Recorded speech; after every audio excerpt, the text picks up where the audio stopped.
Welcome back to my monthly Trading 212 portfolio update for my stocks and shares ISA. And a lot has happened since my last update in July. Whilst I originally planned for the main topic of this video to be about the August interest rate cuts and how this has affected my investing strategy, the recent large market falls and continued volatility in the markets has taken precedence, so I wanted to cover this first. It is fair to say that leading up to the Federal Reserve's decision to leave US interest rates unchanged at the end of July, there had already been volatility in the markets in the preceding weeks, with the S&P 500 seeing its worst day since December 2022.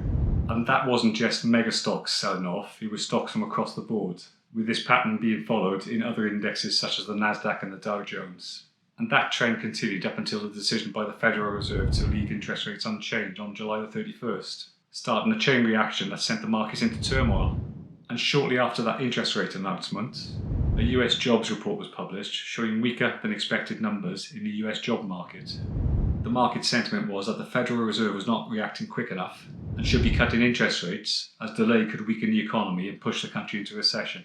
Consequently, it was those large tech stocks and consumer discretionary that sold off. Tech's heavy concentration meant a hefty sell-off in the indexes. The weekend then came around, but as Japan's markets were opening on the Monday morning the 5th, they experienced a huge sell-off, and a decision by the Bank of Japan the previous week to raise interest rates where lots of countries were dropping theirs didn't help. The Tokyo Stock Price Index, TOPIX, suffered its worst day ever with falls of 12% on the 5th of August. This triggered large falls in global markets as they were waking up to the news. And in the US, there was a continued sell-off of the large tech stocks.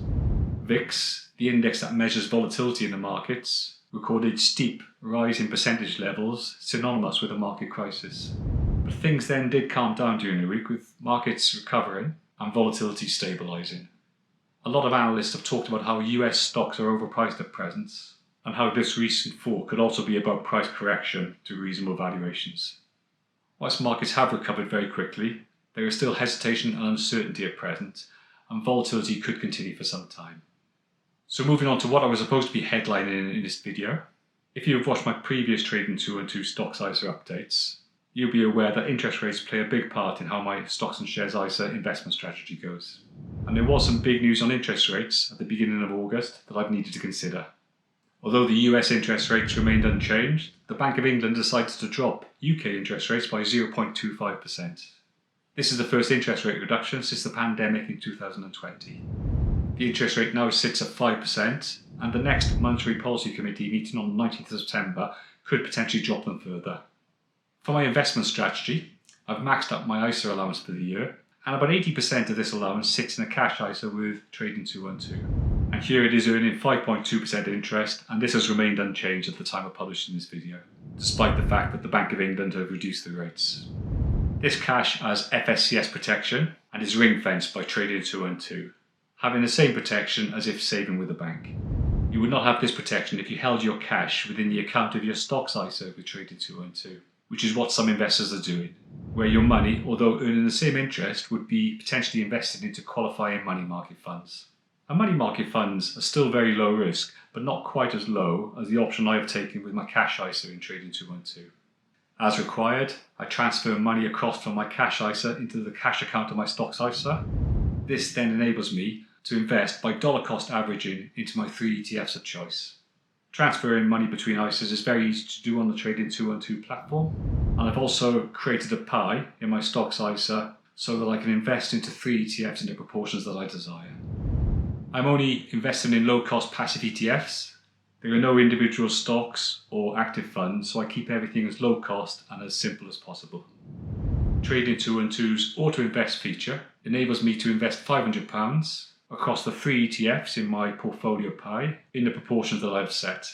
And I have set these deposits to happen on a monthly basis. All I have to do is to ensure that I transfer sufficient funds from my cash ISA into my stocks ISA to enable Auto Invest to fulfill that £500 monthly order. A dollar cost average rather than investing that £20,000 in one go. I see this as a good way of managing my tolerance for risk as a cautious investor. And 5.2% interest on that uninvested cash may not be as good as the returns that you would have got on equities in the past and what you probably will get on equities in the future, but it's still a reasonable return for the present time and competitive when compared with other easy access cash ISAs. I've previously stated that I would review my investing strategy, depending on interest rates and whether trading 2 and 2 reduce theirs. If it were to get to a point where the Bank of England reduces interest rates significantly and trading 2 and 2 follows suit, I would seek to increase the amount that I pay into my portfolio pie on a monthly basis to speed up getting my money invested, as opposed to keeping my cash uninvested and earning less desirable interest. I don't know where that tipping point lies for me yet with interest rates, but I would need to consider the market as a whole at the appropriate time. As I mentioned earlier, nothing has changed this month yet in any case. Trading 2 and 2 have kept their interest rates at 5.2% at the time of filming this video, so I will continue with much of the same in the short term. One thing did change in my strategy this month which I hadn't planned for, and it was that market crash of the 5th of August. As the market fell, I could see the value of my portfolio falling, but I could also see that fund prices were cheaper. Therefore, on the 5th of August, the day of the fall, I deviated away from my strategy a little and transferred money from my cash ISA into my stocks ISA to make a one-off £1,000 purchase of the 3 ETFs that are in my portfolio pie. Warren Buffett once said that you have to be greedy when others are being fearful and fearful when others are being greedy, so I took his advice. I'm not encouraging anyone to time the market like this, by the way, and I still continue to dollar cost average as usual. And I wasn't sure how much more stocks were going to fall when I made this purchase. However, I saw that new lower price that I was paying as a sale price and guessed that the markets would recover, as they always do, once that sale was over. Time will tell if that was the right thing to do, but everything seems okay so far. But the most important thing for me is that I stayed invested, tested my tolerance for risk as a more cautious investor, and didn't panic. Markets recover, and where many investors go wrong is that they panic and pull in money out of investments when the market crashes. In those circumstances, you're getting less for your assets, and you may well then end up getting less back than you invested. Probably the best thing to do in market turmoil is to keep investing regularly, not to look at your portfolio and to keep calm. My portfolio consists of 3 passive accumulating ETFs to keep those OCFs low. Passive ETFs just track an index to provide those market returns, whereas more expensive active funds will try to beat the market. Active fund managers are really poor at achieving this and fail on the majority of occasions, while still costing you high fees. I am happy to keep my costs as low as possible and to get the returns that the market provides. As Trading 2 and 2 does not charge any platform or custody fees, then the total charges or fees that you will pay for investing would be the OCFs, the ongoing charge figures. And the ongoing charge figure is the fee for administration of the fund. I have made my portfolio a 60-40 portfolio with 60% equities and 40% bonds, with bonds added to help smooth out any market price volatility. And this seems to have worked well during that recent crash on the 5th of August. And my portfolio did not fall anything as low as those equity markets did. Equities and bonds are generally negatively correlated, meaning that their price moves in different directions, and this dampens out losses. But be minded, this could also reduce gains. So the balance of equities and bonds that you decide to have in your portfolio, if any, should be in line with your tolerance for risk and what you're trying to achieve. There is no overlap in the 3 ETFs that I invest in. What I mean by this is that I don't invest in the same company twice in these ETFs, which if I did could increase exposure to that company, to the sector and to the region. Sometimes people invest in a global equity fund but also invest in the S&P 500. And if you were to do this, you would be increasing exposure to the US, to those large tech companies and to the technology sector. And I'm not saying that there's anything wrong with that if that's what you're doing, as long as you're aware that you're doing that and it's part of your conscious plan. Trading 2 and 2 charges 0.15% on foreign exchange transactions. So I've ensured that all of the ETFs that I have in my portfolio are sterling denominated or sterling hedged and traded on the London Stock Exchange. And by doing this, I keep foreign exchange fees to a minimum. And my portfolio consists of 57% in the Vanguard FTSE Developed World ETF, and that has a ticker of VHVG.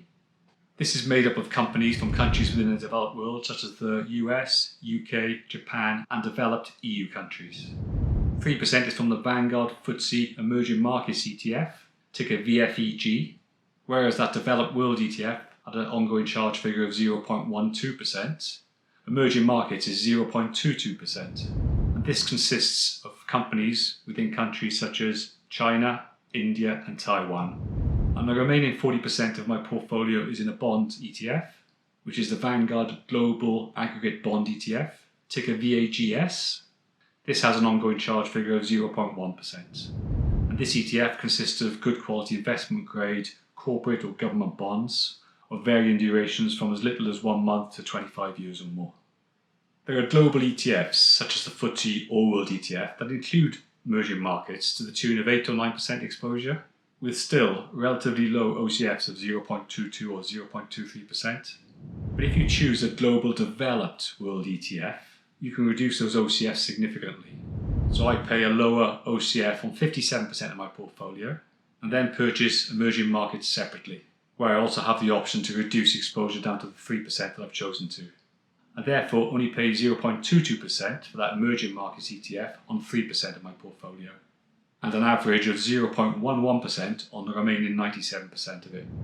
As I've mentioned previously, depending on your investing timeline, you might consider including emerging markets in similar proportions to those global ETFs, whether getting that exposure in a global fund or purchasing an emerging markets ETF separately, as I've chosen to do. The argument being that as a younger investor with a longer timeline, there is a better chance that emerging markets will become developed markets, with that global growth coming from the likes of China and India in the longer term. So checking on this month's performance, I've now paid 5 deposits of £500 into the investments of my stocks ISA, in addition to that one-off £1,000 deposit I made on the 5th of August, meaning I've invested £3,500 from my £20,000 allowance in total. And as of the 12th of August, my portfolio has seen modest rises of 0.86%. It was at 1.33% gains this time last month, so it is down a little, but I don't see this as being too bad given the market turmoil of the last couple of weeks. The 5.2% interest I'm receiving on that uninvested cash in my cash ISA gets me about £2.31 per day. So looking at the cash ISA and the stocks ISA as a whole, the total for this month is showing as £20,357.96, with my return being just over 1.5%, and slightly higher than last month's figure of £20,285.70. So things are moving slowly in the right direction, I hope. We shall see where interest rates head over the next couple of months, and whether market volatility continues. If there is any other information that you want me to include in these videos going forward, then please shout out in the comments below. And if you want to compare Vanguard funds, which I often feature in my video, with the funds of other providers, then this next video will help you with your research. Thanks once again for watching.